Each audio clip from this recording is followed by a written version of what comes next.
पाकिस्तान और भारत के दरमियान बराह रास्त टकराव को अब 2 महीने होने वाले हैं और इस दौरान इब्तिदाई तौर पर खामोशी के बाद अब भारतीय फौज ये तस्लीम कर रही है कि पाकिस्तान से जंग में भारत को फाइटर जेट्स का नुकसान उठाना पड़ा था, मगर तादाद अब भी छुपाई जा रही है। लेकिन जैसे जैसे भारतीय फौज इस हकीकत को कबूल कर रही है तो वैसे वैसे भारत में मोदी हुकूमत पर दबाव में मजीद इजाफा हो रहा है और ऑपरेशन सिंदूर पर सवालात और तनकीद बढ़ती जा रही है। हालिया दिनों में इंडोनेशिया में भारत के डिफेंस अताशी और भारतीय नेवी के कैप्टन शिव कुमार की एक प्रेजेंटेशन भारत में तेजी से वायरल हो रही है, जिसमें कैप्टन शिव कुमार इंडोनेशिया की एक यूनिवर्सिटी में पाक भारत हालिया तनाज़े के हवाले से तबसरा करते हुए तस्लीम करते हैं कि हम इस बात को मानते हैं कि भारत ने कुछ तैयारे खोए हैं, मगर ये नुकसान सियासी लीडरशिप की तरफ से दी गई हिदायत की वजह से हुआ कि पाकिस्तान की मिलिट्री एस्टैब्लिशमेंट और एयर डिफेंस को निशाना नहीं बनाना था।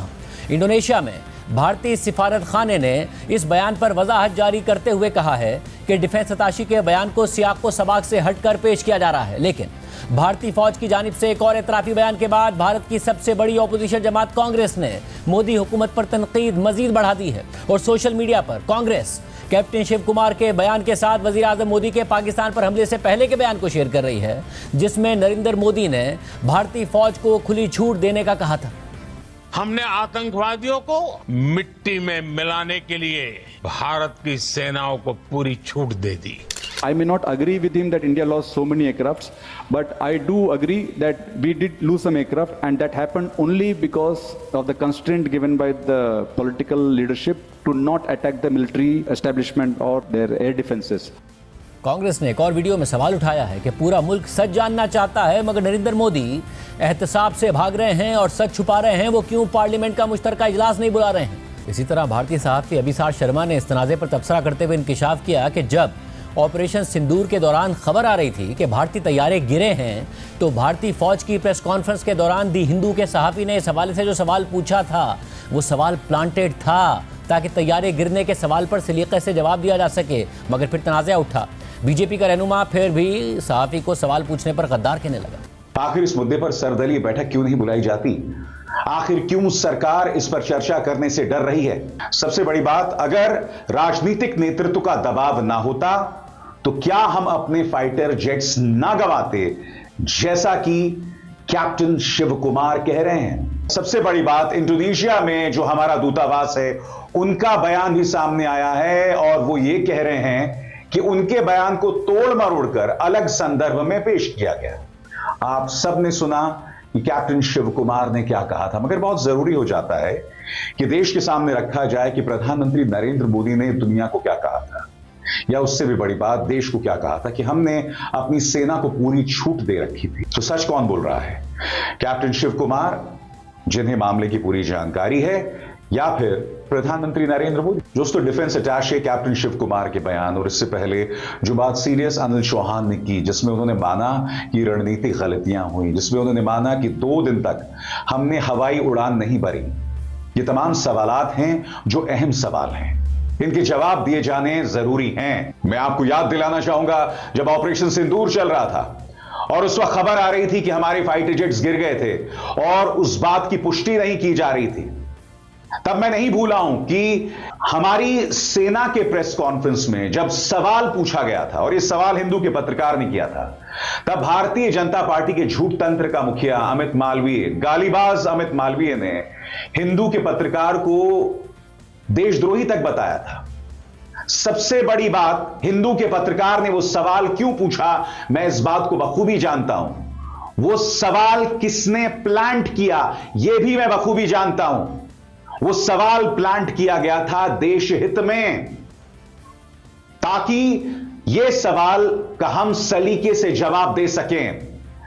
मगर भारतीय जनता पार्टी का प्रचार तंत्र का मुखिया, एक झूठा आदमी, इस सवाल को लेकर हिंदू के पत्रकार पर प्रहार कर रहा था। सर्वदलीय बैठक बुलाई जाए, प्रधानमंत्री और राजनाथ सिंह को प्रेस कॉन्फ्रेंस करना चाहिए, मगर प्रॉब्लम यही है दोस्तों, प्रेस कॉन्फ्रेंस किया भी जाएगा तो सवाल पूछेगा कौन?